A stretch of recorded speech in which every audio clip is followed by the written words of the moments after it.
Back on Earth, before we had the tech to scour every inch of the ocean floor, humans used to dedicate their lives to finding old shipwrecks, hoping to strike it rich or at least fund their next mission. Nothing much has changed in that respect centuries later, except now the ships are floating in open space instead of turning into a habitat on the ocean floor. And there were many more of them, when you put together every species in the galaxy. Our company is called Geisler Retrieval, named after my partner, David Geisler, even though the company is mine on paper. My last name was used for the ship, the Bellemare. David and Gemma technically work for me, though considering we're three long-time friends going from junker to junker for scraps, we're more like partners. After doing a gig like this for years, either you grow as close as siblings, or someone ends up stabbed with a screwdriver. And nobody's been stabbed yet. We'd met when working together for 4 years at a ship repair space station, and so each of us were well-rounded in the ins and outs of our own little spaceboat. But officially, David was the mechanic, I was the pilot, and Gemma was the engineer. In a business, everyone plays to their strengths. I heard the clang of David's boots on the stairs. He stopped next to me, his hands against the low ceiling, looking at the screen in front of my console that imitated a wide window. "How are we looking?" 5 by 5. Was just about to call for you guys, I replied. Motioning to the other side of the console, I leaned back in my chair. "Just got within range. What's it look like?" The ship we'd pinged as closest to us for our next scope was about to click straight ahead, visible as a vague outline. I'd done enough of these to recognize it as Nilitonian made. The squids made good hardware, but the ships weren't quite up to the standards of ours. That's not to say they didn't fly well, but ask a pilot what they want, and Nilitonian ships won't be a top 3 choice. "We have got..." David started, tapping at the console, and then made a motion that I recognized as zooming in. "Computer says HW4318, travel class," he managed to finish. He looked at me, and I met his gaze with a purse of my lips. Travel class was tech talk for something that was, or doubled as, a home. It wasn't too surprising. We were only a few light years from a highway, but usually much of what we found was just derelict. A courier corvette that blew its engine, making it all but worthless to the company. A hauler that was past its prime and not worth pulling back to the station for repairs, once they'd gotten the merchandise off. Of course, though, sometimes regular people had ship trouble, or even piracy. So these ships were fair game to board and clean out if left out in the void. But with travel class, unless you had the luck of finding one that had been abandoned on purpose because of cost of repair, and the occupants had been picked up by someone nearby, you ran a high risk of bodies. Sure, once you put them in cryo, the nearest embassy would accept them, with a small token of their appreciation. It was just a matter of whether you wanted to deal with bodies. That's not why someone gets into this gig. If you wanted to do that, you'd work as crime scene cleanup. Letting out a breath, I glanced at the screen, which showed us now at about half a click away. At a quarter click, it came to a stop, and I spoke without looking at David. "What do we have?" Translation: "We're boarding it." With wordless acceptance of my decision, he tapped away at the screen before pausing to give me a summary. "Dead in the void," he said tightly. "No heat sinks, no beacon. We've got 4 minor power sources still ticking. Those could be anything from lanterns to emergency equipment to a laptop. Anything on the ship had long since settled at 2.7 Kelvin, but almost all tech could survive that as long as it was turned off." "Are we there yet, Lee?" Gemma asked, walking in and leaning against the wall. "Yeah," I replied, not responding with banter, which probably confused her until I added, "Travel class." "Oh." "How's she look?" I asked, leaning forward to prop my elbows on my knees. David shook his head, stone-faced. "Main entry was blown open." I let out a long breath. "No telling what sealed off or what they took." I nodded. "I know that. What don't I know?" "Ah, Standard is NIL 992 engine, Brenner FTL Grade 2 crafter console. That version will depend on when they bought it. This boat's been on the market for over a decade. 3 rooms and decent cargo area. Here you go. With a swipe, he threw the image he pulled up onto my screen. It was a schematic, and we each looked it over for a good 2 minutes, committing it to memory. We'd bring a tablet for reference if we needed it, but it was always easiest to know the lay of the land ahead of time. "Alright," I said, sitting up and turning my chair back to the console. "Suit up. I'll dock us at the main entry." David nodded once in my peripheral vision, as he and Gemma left me to my work. 10 minutes later, I was pulling on my excursion suit. Our suits didn't need to be military grade in terms of line of sight or durability, but they were the one thing between us and a quick cold death. We didn't skimp, and we were good in these for 6 hours, more than twice we'd ever needed. After a thorough double check of each of our suits by the other 2 of us, we went into the airlock, sealing the door behind ourselves. Then we decompressed. I turned off artificial gravity and I hit the button for the exit. I secured us over the entry. Ours was bigger than theirs by about half, but there was no airtight seal for a transfer like this. The ship had just done the easy thing and clamped on, drilling stabilizers into the inside walls, since it was really worth the hassle of being airtight. We never left our suits. Floating inside, I looked around. Entry was standard, and I saw what I expected. The airlock door inside had also been blown, charred metal in a hole where the latch used to be. The void always sucked everything out, so if anything had been in there, it was long gone. The first stop was the cockpit. David led the way. Like virtually all ships, even if they were carpeted over it, this one had metal flooring that our boots held to magnetically, so we could walk. Once we got there, he went in, the door already open, and went straight to the console. Attempting to boot it up, if there was dormant power, would have killed it instantly because of the temperature. So this part was all hands in sight. David ducked under the console with a screwdriver, doing a backwards limbo in the weightlessness, his mag boots keeping him oriented. A minute or so passed before he came back out with the motherboard. He handed it to me. "Good condition," he signed. "Ship must have powered down before the doors blew. It didn't fry." That was surprising, but good news. The motherboard tended to be the second most valuable thing on the ship like this, the first being the FTL drives. Those we'd save for last, though. They were the heftiest, and we'd fill our packs with anything and everything else first. Gemma had the power gauge in hand and circled the room with it. She found a personal heat box, usually for meal storage. She glanced inside, only to see that it was empty, and motioned to us that it was one of the power sources we'd been looking for. Going back down the hall, she led the way this time, going into the kitchen/living/dining area that opened up on our left. Scanning the room with only my eyes, it looked pretty typical. The blast of the entry opening had sucked most of its contents out in the void, I knew, since most of the cabinet doors were splayed open, revealing they were empty. David checked the fridge, which was still shut since it had a latch. A surprising number of people stored valuables there, and I checked the inside of appliances.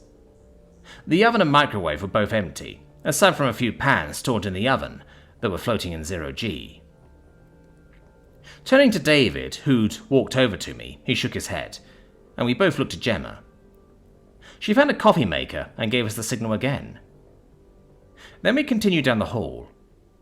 All the doors were shut.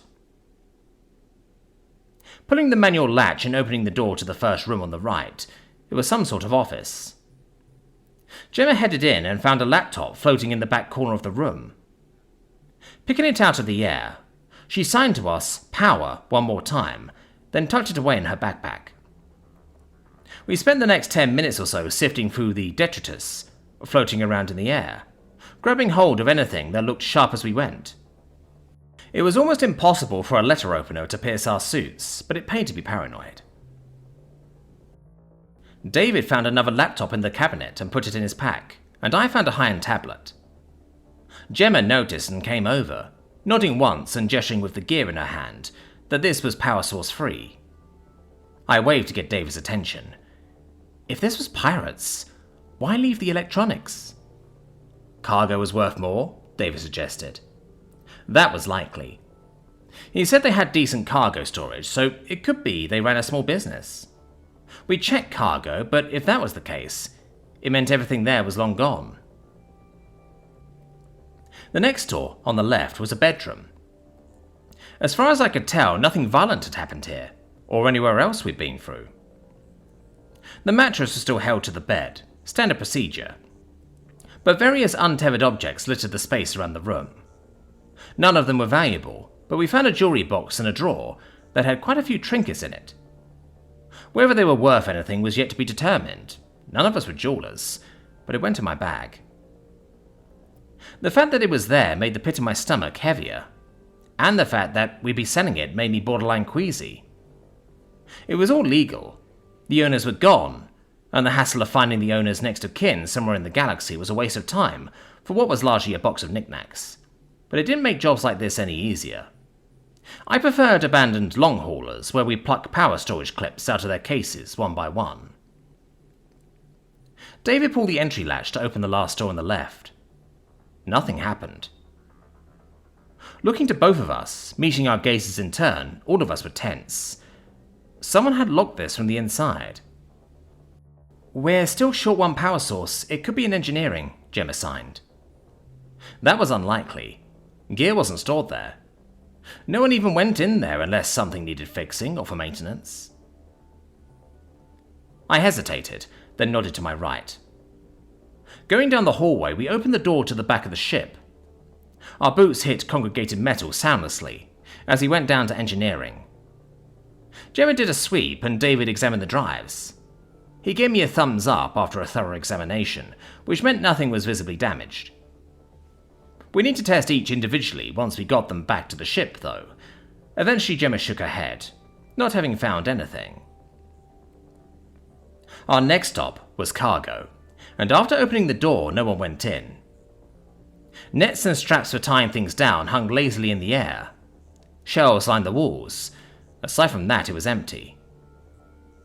What we hadn't been able to see from aboard the Bellemare, since it had been on the opposite side, was that the cargo bay door had been breached. After the valuable goods had been taken, it had been left to the vacuum once they unsealed and detached, and within seconds after that, anything not tied down was gone.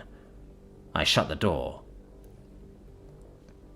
Going reluctantly back to the one door we hadn't opened, I stopped in front of it and met David's gaze, tilting my head in its direction. He nodded, pulling out the handheld laser cutter from his pocket and taking it to the latch. Skillfully cutting away the outer layer, he continued through and disabled the lock. Finally, he pulled the latch and slid the door open. All of us shut our eyes. I only knew because I knew my crew, and my eyes had immediately closed. As soon as we saw, instinct kicked in to cut off line of sight. Taking in a slow breath of slightly stale, cool air from my suit, I reopened my eyes. Two Nilitonians were sitting on the floor in the far corner, tentacles wrapped around each other. A male and a female from the colouring. A thin layer of frost coated their bodies, and they were stuck in place. I knew, having fused to the metal behind them, when it cooled. That meant the gravity hadn't gone out until later. That meant we didn't even know how long they sat there, the void creeping in through the walls until it claimed every heat source available. And then I was moving, because this was a child's room, and floating in the air near them was the last power source, a small cryopod. As fast as I could go without accidentally launching myself off the ground, I went over to it and pulled it down the floor. Leaning over it, I pulled my sleeve down the glass window on the front, wiping the condensation, and took in a sharp breath. A Nilitonian child lay inside. My gaze darting to the control screen, I realized David and Gemma were crouching at my side, on each end of the pod, holding it in place. "We've got to get it back," I signed to them, before pulling the pod into the air. "Are they alive?" Gemma asked, meeting my gaze with tears in her eyes. "I can't activate the computer in this temperature, not even gear like this, and if she is, we want to check in the medbay, just in case." Gemma took a breath and nodded, as I looped my arm under the pod and carried it out to the hall. With her in the lead, and David steadying the pod from behind, as I guided it through the air, Gemma suddenly stopped and turned around, holding up a finger. She went back into the room, and a few moments later came out with a stuffed animal that looked worn out from love. I gave her a soft smile, as our eyes briefly met, and then we continued on. Once we transferred back over, back in the pressurized ship with 1G under our feet, we waited until the temperature controls raised the surface temp of our suits up from void level. We then left our packs in the hall beside our helmets. Not bothering to take the time to change, David and I both took a handle at each end of the pod to carry it.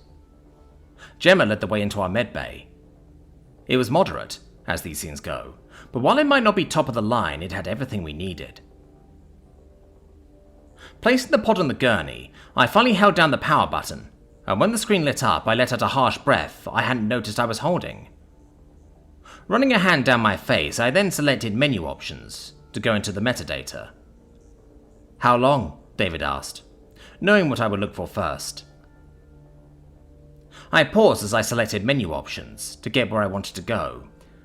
"Galactic time, 2.6 cycles," I whispered. That was about 1.9 years on Earth. "Holy fuck," Gemma muttered. Everything's fine," I managed to say, in grateful astonishment, after navigating over to the menu that monitored the process. "She should be fine." "She?" I motioned. Top of her head, blues turning purple. Silence fell as we all considered everything we knew, and everything we didn't know. "Could she be hurt?" Gemma asked. Pausing and biting my lip, I shook my head. "I don't know, but I don't think so." "Her parents?" My voice faded. "They ran to her," David muttered.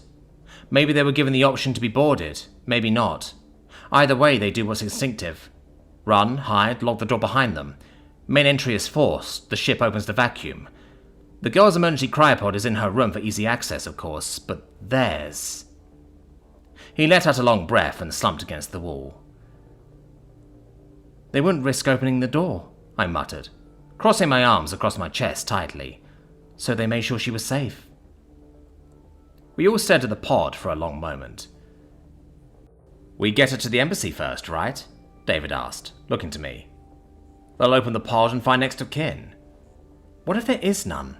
I asked tiredly. "Two parents running a business that needs to take the highways, and they run it from their home with their kid. If you've got anyone on planet, chances are slim that this is how you live your life. And how do we make sure she doesn't fall through the cracks?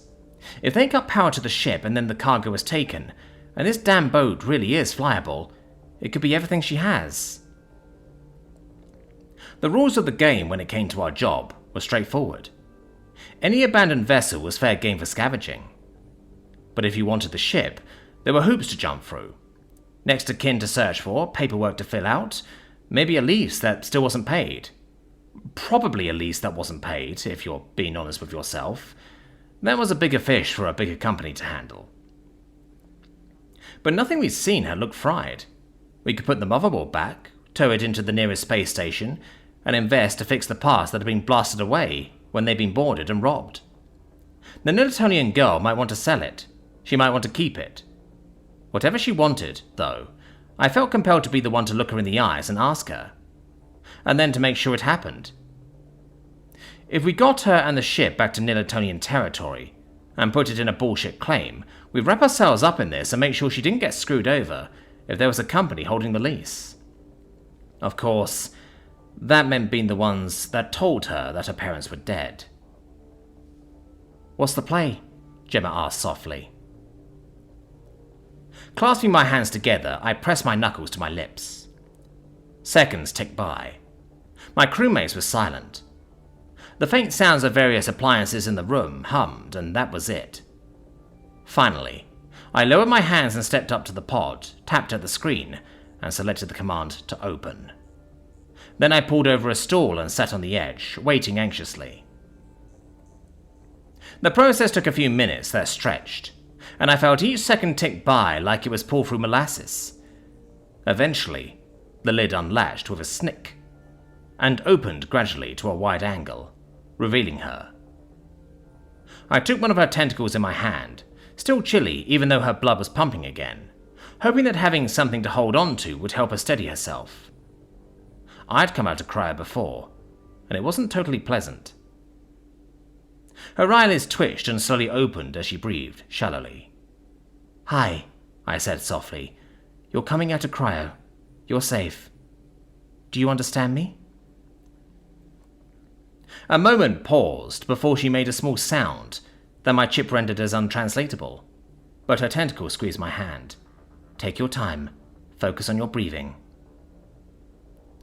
After a few more breaths, the girl managed to let out a bubbly sound that translated as, "Hi."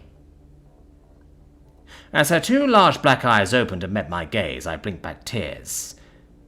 Then I took a deep breath and asked her for her name.